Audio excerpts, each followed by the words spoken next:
Pessoal, dica boa, dica compartilhada, tá? Vou estar mostrando pra vocês como é que eu tiro os rótulos das garrafas pra estar fazendo artesanato. Esse rótulo aqui, tanto ele é plástico, quanto ele também tem de papel.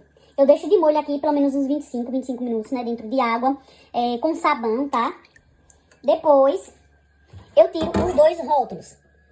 Eu já volto porque eu tô com a mão só. Eu vou mostrar como é que vai ficar.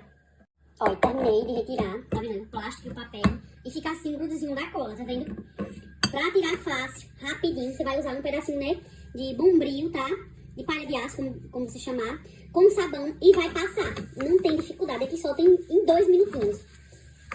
Tá ruim pra mim porque eu tô com uma só, pessoal, mas pode testar em casa que você não vai se arrepender, vai sair fácil, fácil. Finalizada aqui, veja como ficou branquinha a garrafa. Dá super certo, gente, pode confiar. Ó, depois de seca a garrafa, como fica. Limpa, limpa, limpa.